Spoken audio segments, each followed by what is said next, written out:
Assalamualaikum warahmatullahi wabarakatuh. Hai teman-teman semuanya. Perkenalkan, kami dari kelompok 2. Kami di sini akan mempersembahkan video tentang gempa bumi tektonik. Jadi sebelum itu, mari kita perkenalan dulu. Perkenalkan, saya Alfian Davin Putra Pratama, absen 2. Saya Gabriela Bilbinadin Pasikai, absen 14. Saya Fani Novi Renti, absen 34. Saya Askia Hela Ordani, absen 7. Saya Fabiola Alfasari Fernanda, absen 12. Perkenalkan, nama saya Muhammad Ifandra Putra, absen 22. Simak video kami ya. Selamat menonton. Info gempa hari ini, gempa bumi kabarnya terjadi di 45 km dari kota Banjarbaru, Kalimantan Selatan. Berdasarkan terilis Twitter X BMKG, gempa berkekuatan 4,8 skala Richter terjadi sekitar pukul 8.22 waktu Indonesia Barat. Masih menurut info BMKG, lokasinya 19 km timur laut Banjar, Kalimantan Selatan. Gempa terjadi dari kedalaman 10 km. Informasi ini mengandalkan kecepatan sehingga masih belum stabil dan bisa berubah seiring kelengkapan data. Sampai saat ini Banjarmasin Pos masih menghimpun informasi di lapangan dari pihak terkait. Gempa bumi yang terjadi di 45 km dari kota Banjarbaru, Kalimantan Selatan, ternyata guncangannya terasa hingga kota Banjarmasin hingga Hadilbakti, Kabupaten Barito Kuala. Seperti dialami warga Sungai Andai, Banjarmasin Utara, Betty Serly.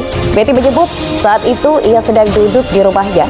Getaran itu sangat terasa, apalagi Betty menyaksikan jendela rumahnya ikut bergoyang. Disebutkan Meti, getaran itu hanya beberapa detik. Meski getaran begitu terasa, beruntung tidak ada perabotan dan bangunan yang rusak. Meti berharap tidak ada gempa susulan ataupun gempa yang semakin parah. Hal serupa dikatakan oleh Maulana di Hadilbakti, Barito Kuala. Maulana mengira jika bangunannya yang bermasalah. Namun ternyata getaran tersebut tidak hanya dirasakan dirinya saja, tetangga Maulana juga turut merasakan getaran beberapa detik tersebut. Beberapa hari kemudian, Kalian tahu nggak sih, kemarin itu di Kalimantan Selatan tuh katanya ada gempa tau. Gempa apa sih? Katanya sih gempa tektonik. Gempa tektonik. Emang itu apa? Nggak tahu ya. Apa ya? Nggak pernah dikasih tahu. Jadi kepikiran nggak sih? Iya nggak sih, kan kita nggak tahu. Kalian lagi bahas apa? Lagi bahas kemarin tuh ada gempa di Kalimantan Selatan. Nah katanya tuh gempanya tektonik. Aku lupa gempa tektonik itu apa. Olah, tektonik itu pergeseran lempeng-lempeng secara mendadak yang punya kekuatan dari yang kecil hingga sampai besar. Udah, aku tuh tahu yang itu, tapi aku cuma tahu yang penyebabnya doang. Coba jelasin.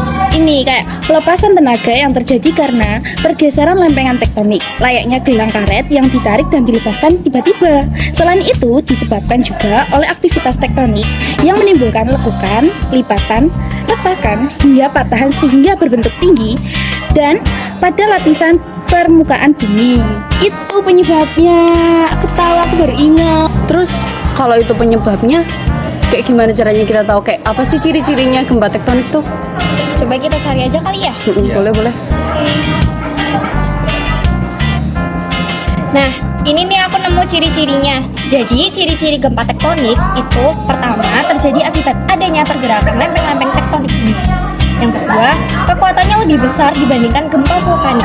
Yang ketiga, seringkali terjadi di tempat-tempat yang berada di perbatasan lempeng-lempeng tektonik di bumi. Misalnya di Indonesia. Sebab Indonesia berada di antara 3 lempeng dunia, yakni Indo-Australia, Eurasia, dan Pasifik. Gitu. Oh, gitu. Iya. Nah, terus dampak dari gempa bumi tektonik itu apa? Aku tahu, yang pertama itu ada tanah longsor, yang kedua itu rusaknya material kayak bangunan, Iya. yang ketiga itu tsunami, yang keempat terjadinya kebakaran, terus yang kelima itu adanya banyak banget wabah penyakit, yang keenam itu ada kayak kurangnya pemasokan air dan listrik, terus yang ketujuh itu bahkan sampai membuat ketakutan sama stres emosional. Itu serem ya. Iya. Terus kalau itu dampaknya, cara mengatasinya gimana sih? Kayaknya ya, setahu aku, kalau misalnya ada gempa bumi, itu tuh cara mengatasi atau melindungi diri kita itu, yang pertama kalau misal hujan banget, itu kita berlindung di bawah meja. Terus yang kedua, menghindari gedung atau pohon-pohon yang tinggi, tiang listrik, gitu-gitu tuh yang bakalan runtuh, supaya kita tuh nggak kena Terus kalau misal kalian lagi berada di dalam gedung atau ruangan, kalian itu nggak boleh menggunakan lift atau eskalator. Kalian harus lewat tangga darurat. Gitu. Oke. Seingatku ya, gempa itu dibagi menjadi 2 jenis loh. Yang pertama itu tektonik tadi, yang kedua vulkanik. Nah, perbedaannya tuh dari keduanya apa sih? Aku tahu. Gempa vulkanik itu tuh disebabkan dari aktivitas gunung berapi. Nah, sedangkan tektonik itu tuh disebabkan karena gerakan lempeng bumi.